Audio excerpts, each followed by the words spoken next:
مساء الخير على كل مشاهدين قناة اكلات وتكات مع مريم. ازيكم؟ عاملين ايه؟ وحشتوني جدا جدا جدا. زي ما انتم شايفين النهاردة هنعمل فراخ مشوية بتتبيلة روعة روعة روعة، من غير دخان، من غير شواية، بريحة وطعم تحفة احلى من الحياتي.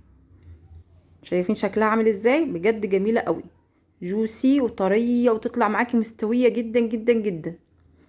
يلا بينا كده على الطريقة والتتبيلة. اول حاجة معانا الفرخة كده هناخدها اي وزن زي ما تحبي، هنقطعها من الظهر زي ما انتم شايفين كده. هقطعها من الظهر كده وهسيبها متماسكه مع بعضها اهو زي ما انتم شايفين كده، واضغط عليها من قدام كده عند الصدر كده عشان ايه؟ اكسر العظمه اللي من قدام دي وتبقى متساويه عشان تستوي كويس اهو زي ما انتم شايفين. ده اللي احنا عايزينه اهو. هناخدها نغسلها كويس هنشيل منها كل الرواسب اللي هي فيها، مثلا من جوه الجلد يعني مثلا، او اي حاجه من جوه زي ما انتم شايفين كده اهو. واخد اغسلها كويس جدا زي ما انتم شايفين. بعد كده هجيب السكينه بوزها رفيع واغزغزها كده من جوه اهو، كلها اغزغزها بالسكينه زي ما انتم شايفين كده اهو. ما اسيبش حته فيها عشان تشرب من التتبيله وتشرب من المحلول النقع اللي احنا هنعمله دلوقتي، وتبقى ايه ريحتها وطعمها تحفه. هنغمرها بالميه زي كده، نملى عليها الميه، ناخد ليمونه كده نعصرها عليها اهو، وكمان ورقتين اللوري وشوية ملح وشوية خل زي ما انتم شايفين كده اهو. هنسيبها كده في محلول النقع ده من نص ساعة كده لغاية ايه، يعني من نص ساعة لساعة، ساعة ساعتين كده، عشان ايه؟ تتنزل اي رواسب فيها دم اي كده، ويبقى ريحتها حلوة ومبقاش فيها اي زفارة. زي ما انتم شايفين كده سبتها كده نص ساعة اهو. شايفين نزلت الرواسب ازاي وبقت زي البفتة من جوه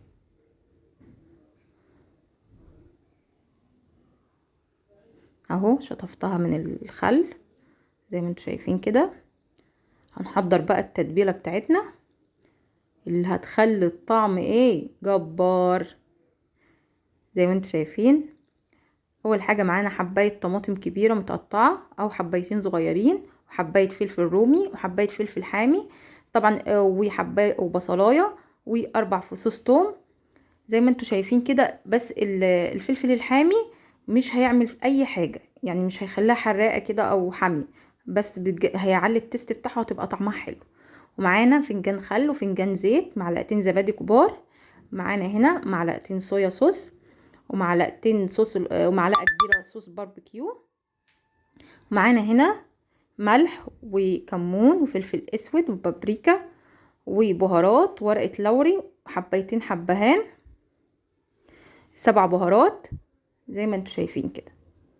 دي التتبيله بتاعتنا.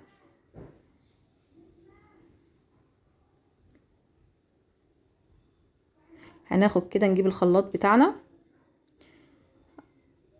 او الكبه، هناخد كل الكلام ده نطحنه. حطينا الخضار والزبادي، خدنا الخل والزيت،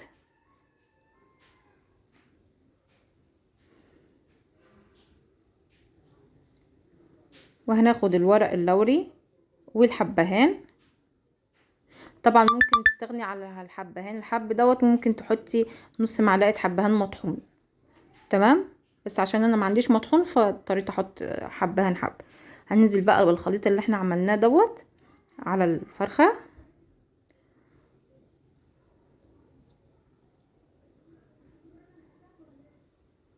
وهننزل كده بالتوابل، الملح والفلفل والكمون والسبع بهارات والبابريكا. وهننزل هنا بصوص الباربيكيو والصويا صوص. لو مش عندك صويا صوص وصوص الباربيكيو ممكن ايه معلقه كاتشب وعليها معلقة صلصة. تمام.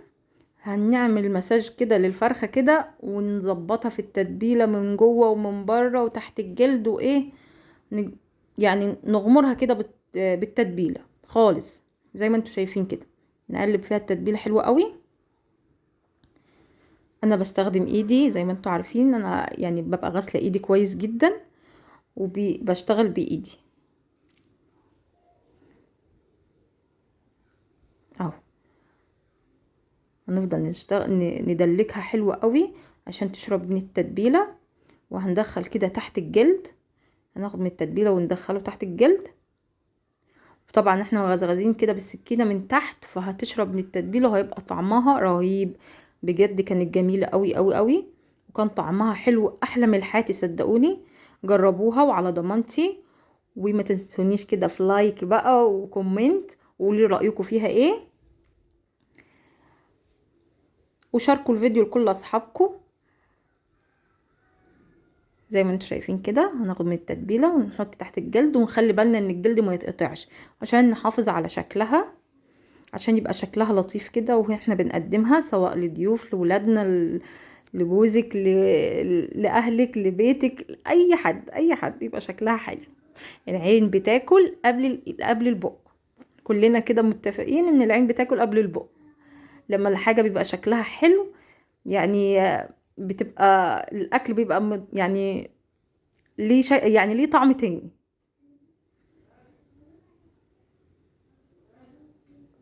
اهو. تبلناها حلو. انا مرضتش اسرع الفيديو عشان اوريكم ان انا تبلتها حلو قوي وغمرتها في التتبيله. هغسل ايديا بس واغطيها بالاسترتش او كيس تلاجة، او تغطيها باي حاجه، وهتسيبيها من ساعتين لليله كامله لو تحبي، او تعمليها بالليل وتعملي يعني تتبليها بالليل وتعمليها تاني يوم. يعني اقل وقت للتتبيله ساعتين عشان تشرب من التتبيله ويبقى طعمها حلو اهو. انا غطيتها وادخلها التلاجة زي ما انتوا شايفين كده. انا سبتها في التتبيله حوالي 3 ساعات ونص زي ما انتوا شايفين اهو. شربت من التتبيله جدا جدا اهو. شايفين عامله ازاي؟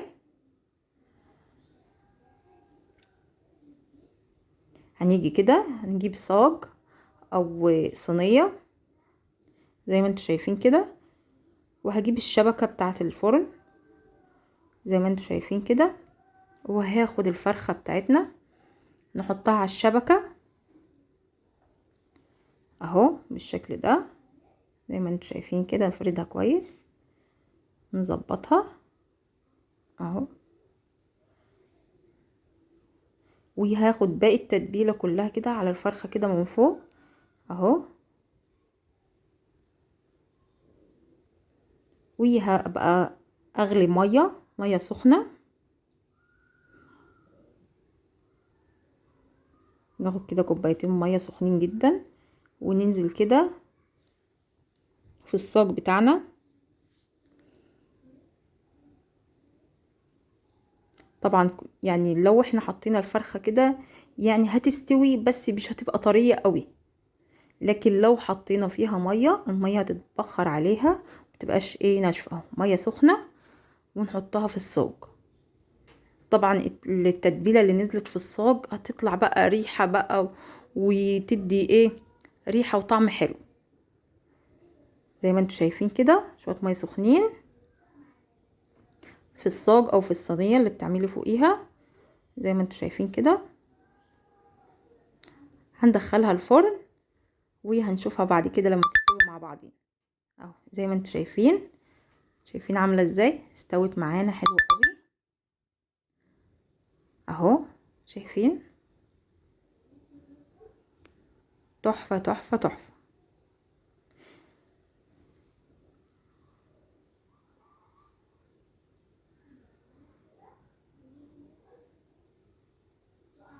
هناخدها كده من على الشبكه ونحطها في طبق التقديم اهو. انا خايفه امسكها من ناحيه واحده لان الناحيه التانية تتقطع عشان بجد دايبه اهو. زي ما انتوا شايفين كده محضرة طبق ممكن تحط فيه شوية خضرة من تحت، جزر مبشور، اي حاجة يعني. شكلا شايفين دايبة ازاي؟ انا عايزة احافظ على شكلها زي ما هي كده عشان يبقى شكلها حلو في التقديم. زي ما انتم شايفين تحفة تحفة بجد، روعة. جربوها وعلى ضمانتي، وما تنسنيش كده في لايك وشير وسبسكرايب. باي باي.